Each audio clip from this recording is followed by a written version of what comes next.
Welcome to the Old Guy Bourbon Channel. Why do we call it that? Because I'm an old guy, and that there is bourbon. And today we'll be reviewing Evan Williams Single Barrel. Now, I reviewed one of these almost 9 months ago, and it was this bottle here. It's a 2015 vintage. What's cool about the Evan Williams Single Barrel vintage is they put the vintage on the bottle. So it was barreled in put in oak 2015. On the back, you can see the barrel date was 12/15/15. The barrel number was 693, and it was bottled on 4/4/24, which makes this bourbon 8 years and 4 or 5 months old.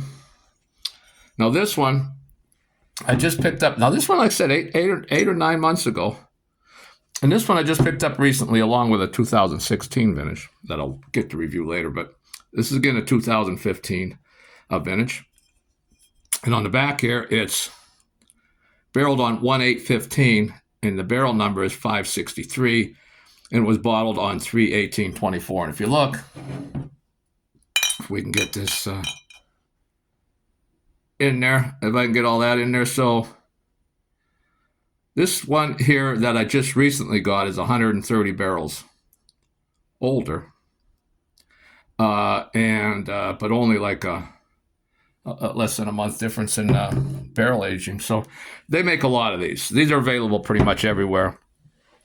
I did pick up, as I said, a 2016 that I'll get to review at some point.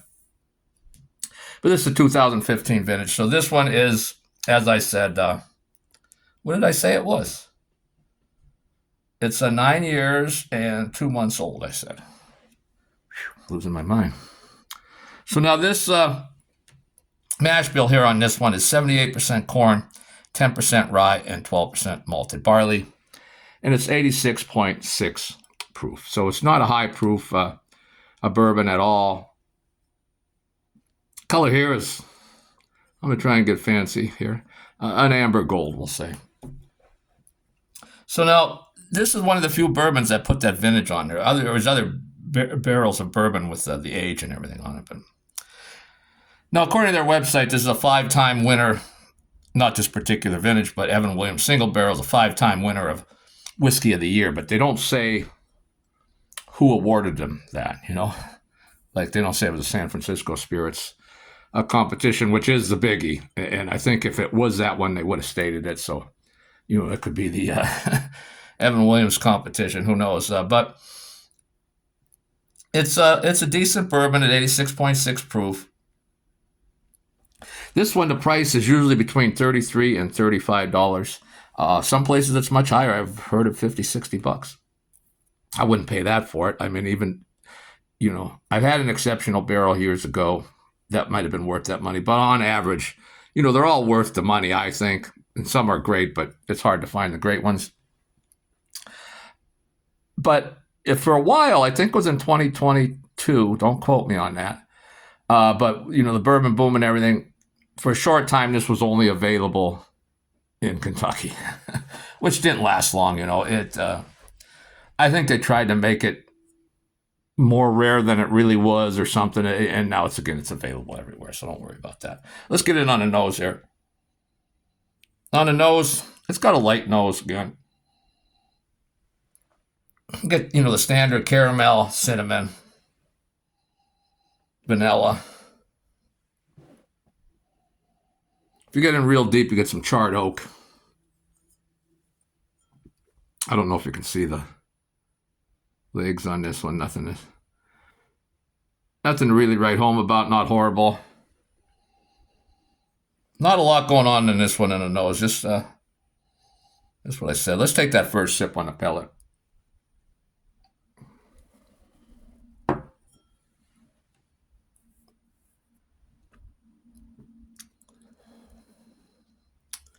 Now, getting that first sip of the day, you get a little more ethanol until you're accustomed to it. This one, there's not a lot of ethanol there, even on the first sip of the day. It's 86.6 proof, so it's not very high in ethanol, and hopefully there wouldn't be a lot showing up. But this is a sweet little devil. There's some sweetness here right up front. It's like a honey sweetness. Not a bad mouthfeel on this one. That sweetness is hanging around too, and Then after the sweetness, you're getting, that you're getting some fruits there, like apple, some citrus, maybe orange, and some vanilla. So pretty decent. And there's some more coming through. I'm going to do one more trip through because there was more coming through on that pellet. So I think this is a fairly decent bottle. Not outstanding, but a fairly decent bottle. Let's get back in on that nose, see if we get anything new here now.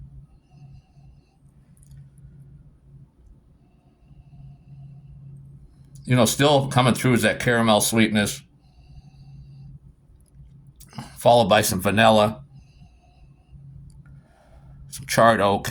Not a lot of charred oak, just a little bit, slight charred oak, along with that cinnamon. There's some sweetness, I would say corn sweetness on the nose rather than the honey that I got on the pellet. But that's about it on the nose. So what would make this an outstanding pick would be, not a pick, but a single barrel outstanding bourbon would be something a little more. I really like a good nose, but not a lot going on the nose. Let's take that second and final sip for this review.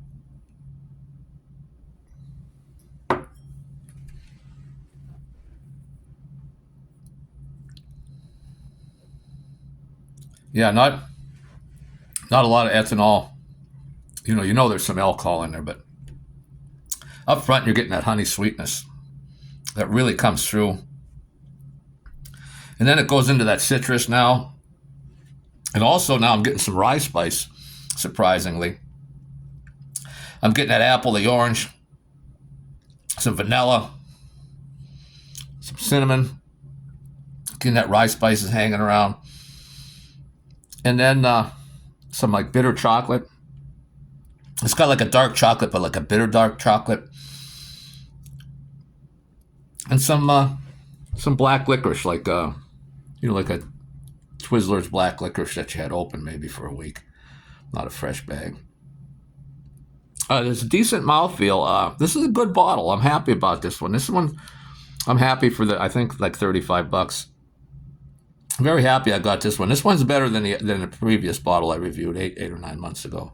That I still have, again, I still have some left. The finish is hanging around, surprisingly. There's a little oak bitterness on that finish. It's not, it's a slight, it is slightly bitter, but it's slight. It's letting you know there's some wood in there. There's some cinnamon, heat, some honey sweetness still, some licorice. And then like an instant coffee, not a good fresh ground coffee, but like an instant coffee. And then there's also something hanging around that I can't put my finger on it, but it's hanging around on the back of my tongue, kind of drying. I don't know what it is, but there's something else there. It's just something I'm not familiar with. So all in all, I like this one much better than the previous one I did. And although I didn't hate that other one, I think these are always worth the $35 if you can get it, 35 or under. Maybe even 40 or under now, with today's inflation and the cost of things. I am an old guy, so, I got to get used to all the prices of stuff. So maybe even, I would say, 40 and under, you can grab these. I would grab one every time, especially, if you can get different vintages or different bottling dates, different barrel numbers, which is the key, really, the barrel number. I don't know where I have it. I have it somewhere. The other bottle I bought that's a 2016 vintage, and it's up on the shelf there. I'll get around to reviewing that. I don't know where the barrel number is on that one, but they do a lot of these. So, well, that's all I have for today. Hey, if you ever had an Evan Williams single barrel, if you got one now, what'd you pay for it? What'd you think of it? Would you buy it again? Is it available in your area? Those kind of things. Go ahead and leave a comment, and we'll see you next time. Thanks for stopping by.